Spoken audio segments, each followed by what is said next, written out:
सभी व्यूअर्स को मेरा नमस्कार। हम बात कर रहे थे प्रोजेक्ट इवोल्यूशन की, परियोजना मूल्यांकन की। पिछले वीडियो में हमने पढ़ा कि परियोजना मूल्यांकन होता क्या है। फिर हमने बात की कि कॉस्ट बेनिफिट एनालिसिस को हम प्रिंसिपल टूल के रूप में यूज़ करते हैं प्रोजेक्ट एवोल्यूशन के लिए। Cost benefit analysis for project evolution के लिए कौन कौन से स्टेप हमें फॉलो करेंगे उस पर हम बात कर रहे थे। पहला स्टेप हमने पढ़ा स्पेसिफिकेशन ऑफ द प्रोजेक्ट, कि किसी भी परियोजना का विस्तृत विवरण हमें पता होना चाहिए कि कौन से परियोजना का चयन किया जा रहा है, क्या वो परियोजना किसी अन्य परियोजना से लिंक रखती है और उस परियोजना की जो समयावधि है वो भी निश्चित होनी चाहिए। फिर हमने पढ़ा कि इनैमोरेशन ऑफ कॉस्ट एंड बेनिफिट्स, उसकी लाभ और लागतों की गणना होनी चाहिए। इस जो पैराग्राफ है उसमें हमने direct cost and benefits and indirect cost and benefits की बात की। अब हम आगे नेक्स्ट स्टेप की ओर चलते हैं। तीसरा पॉइंट जो है वो है valuation of cost and benefit, लागतों तथा लाभों का मूल्य निर्धारण। लागतों तथा लाभों का मूल्य निर्धारण। The third step in the methodology of cost benefit analysis is that of assigning values of the various items of cost and benefits. लागत लाभ विश्लेषण विधि में तीसरा चरण विभिन्न लागतों तथा लाभों के मदों का मूल्य निर्धारण करना है। The third step in the methodology of cost benefit analysis is that of assigning values. Assigning values मतलब मूल्य निर्धारण करना to the various item of cost and benefits. लागत और लाभों के विभिन्न मदों का मूल्य निर्धारण करना है। Valuing them on the basis of market price is not appropriate as these prices do not reflect social valuation or true scarcity value of input or output। ये बहुत ही इंपॉर्टेंट लाइन है यहाँ पर कि valuation them on the basis of market price, बाजार कीमतों पर उनका मूल्य निर्धारण उचित नहीं होता। इज़ नॉट अप्रोप्रिएट, कि बाजार कीमतों पर अगर हम उसे वैल्यू करेंगे तो इज़ नॉट अप्रोप्रिएट, तो वो उचित नहीं होता।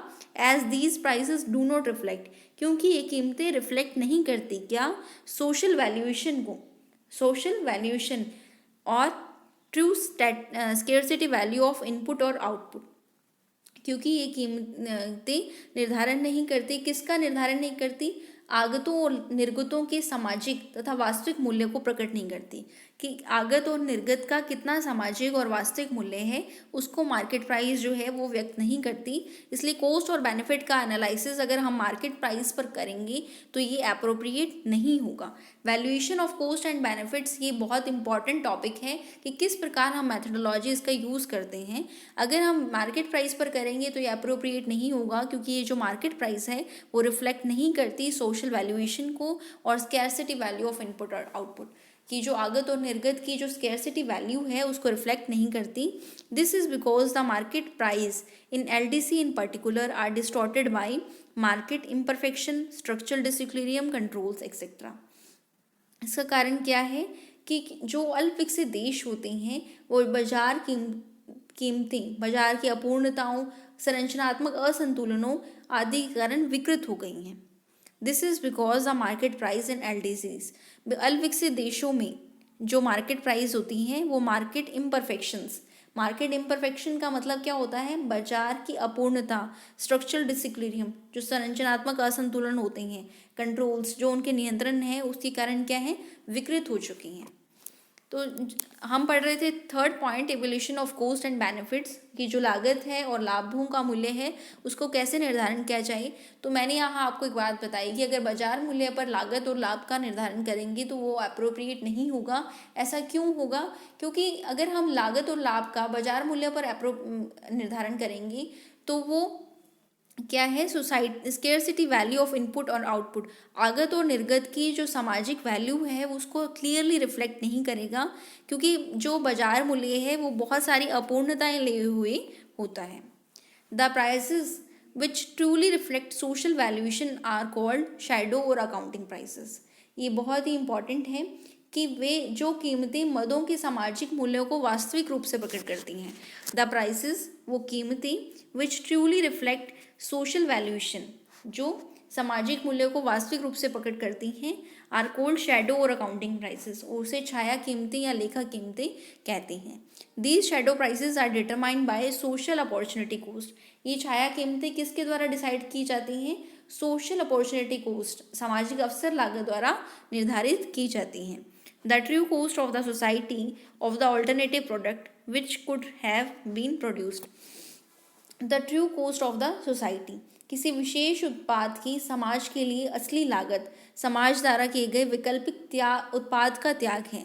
The true cost of the society of the alternative product which could have been produced had resources not been withdrawn to produce the farmer. क्या है इसमें, किसी विशेष उत्पाद की समाज के लिए असली लागत क्या है, समाज द्वारा किए गए वैकल्पिक उत्पाद का त्याग है जिसे उसी साधनों द्वारा उत्पादित किया जाता है यदि उन्हें पहली वस्तु के उत्पाद के लिए हटाया न जाता।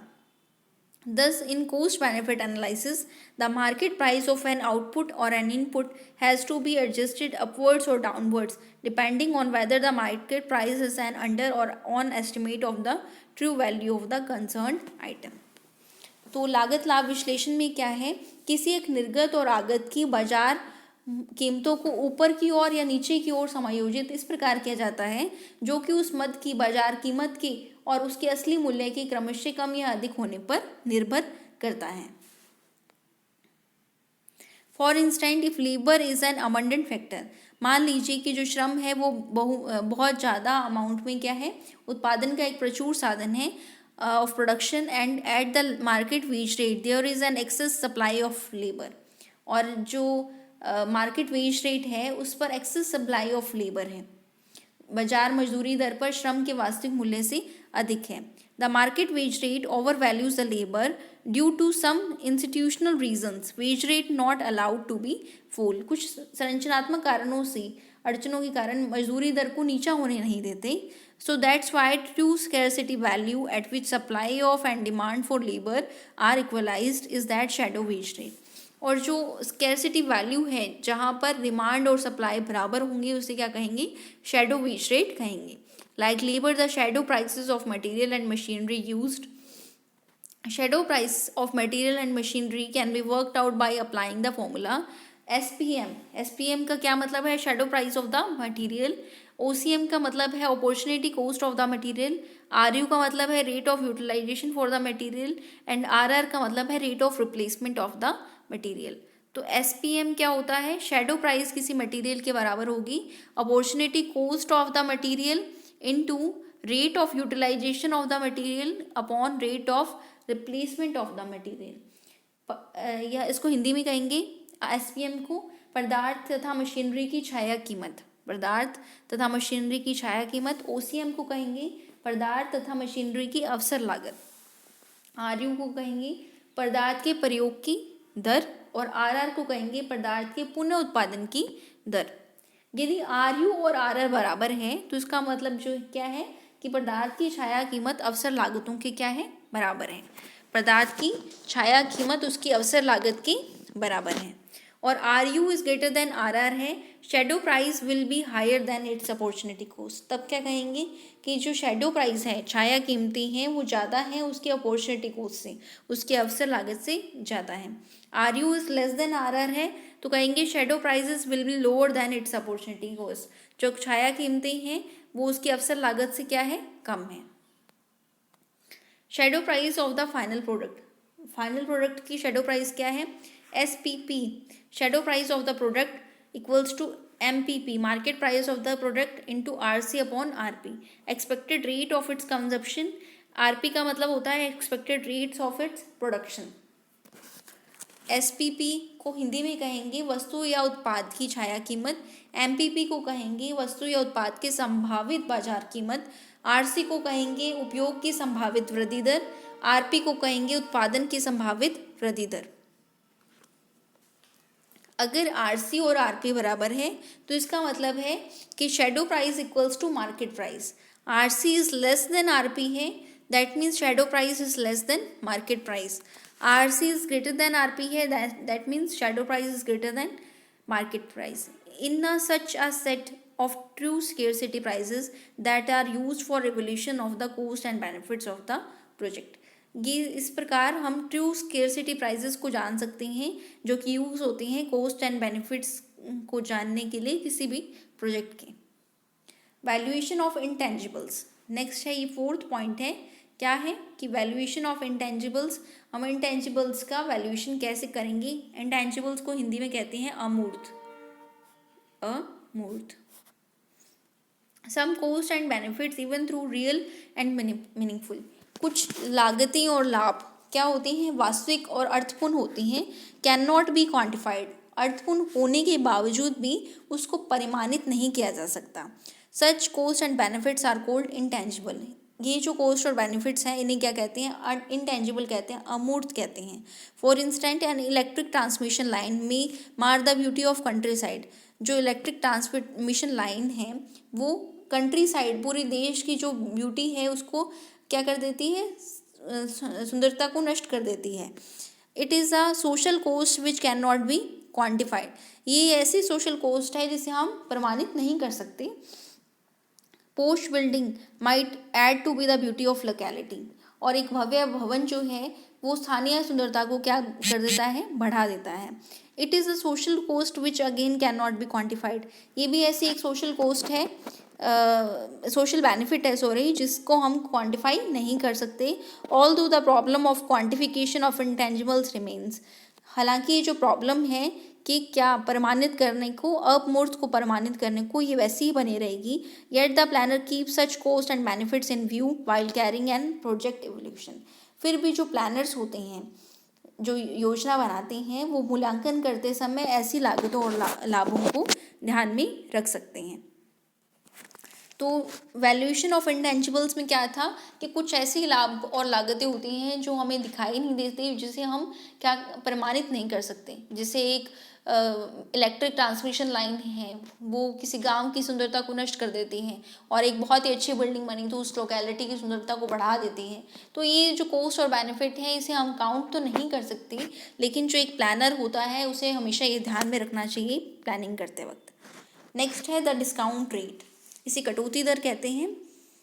द कैपिटल और construction cost of a project are of a non recurring nature and relate to a particular time और पीरियड ऑफ टाइम, एक परियोजना की पूंजी तथा निर्माण लागत जो होती है वो नॉन रिकरिंग नेचर की होती है, अपुनरावृत्त प्रकार की होती है और विशेष समय या समावधि से संबंधित होती है। But the flow of benefits and its cost of operation are of a recurring nature, लेकिन क्या लाभों का प्रवाह और संचालन लागतें पुनरावृत्त होती हैं, उसकी कॉस्ट तो क्या होती है, पुनरावृत्त नहीं होती, लेकिन लाभ जो हैं वो और लागतों का प्रभाव वो पुनरावृत्त होता है। And relate to the future period of time covering the productive life of the project, और उनका संबंध परियोजना के उत्पादक जीवन की भविष्य समयावधि से होता है। It is necessary to convert all social cost and benefits to a common time denominator for the purpose of comparison, इसलिए ये आवश्यक है कि सभी सामाजिक लागतों और लाभों को एक जैसी समयावधि में तुलना के उद्देश्य से परिवर्तित किया जाए। The choice of the discount rate is a difficult one, mini जो काटा दर है या फिर जिसे हम कटौती दर कहते हैं, उसका चयन एक कठिन समस्या है। Ideally a discount rate measures the impatience of the society to consume in the present rather than wait for the future। आदर्श स्थिति में हम कहें कि कटौती दर क्या है, समाज की भविष्य में प्रतीक्षा करने के बजाय वर्तमान में उपभोग करने की अधीरता का मापन करती है। नेक्स्ट और लास्ट स्टेप है रिस्क एंड अनसर्टिनिटी, जोखिम एंड अनिश्चितता। When project appraisal is being carried out, जब किसी परियोजना का मूल्यांकन किया जाता है, the outcomes of a project with regard to either cost and benefits may be not be certain, और जो लागतों और लाभ का संबंध है उसमें कोई निश्चितता नहीं होती। Uncertainty and risk regarding the future are generated by such factors as future demand for the product, consumer taste and preferences, changes in government policies, change caused by natural condition, changes in foreign demand et cetera and et cetera. जिन तत्वों द्वारा जोखिम और अनिश्चितता उत्पन्न होती हैं, ये वह तत्व हैं जैसे वस्तु की भविष्य में मांग क्या होगी, उपभोक्ता की रुचियां क्या होंगी, अधिमान में परिवर्तन होगा, सरकारी नीतियों में परिवर्तन होगा, प्राकृतिक दिशाओं में परिवर्तन होगा, विदेशी मांग में परिवर्तन होगा। इस परियोजना के परिणाम के बारे में उपलब्ध जानकारी के बारे में निश्चितता की डिग्री के आधार पर ऐसी स्थितियों का जोखिमपूर्ण स्थिति तथा अनिश्चिततापूर्ण स्थिति में वर्गीकरण किया जाता है। तो ये रिस्क एंड अनसर्टिनिटी क्या है, 6 स्टेप है कॉस्ट और बेनिफिट एनालिसिस को करने का। तो आज की इस वीडियो में हमने जाना कि कॉस्ट और बेनिफिट एनालिसिस कैसे किया जाएगा, क्या क्या स्टेप्स हैं कॉस्ट और बेनिफिट्स एनालिसिस करने में। कॉस्ट एंड बेनिफिट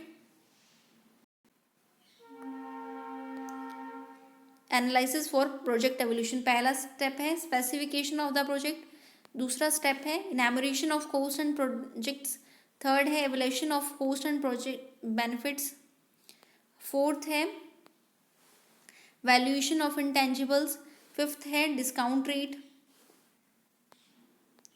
और सिक्स्थ है risk and uncertainty. Thank you.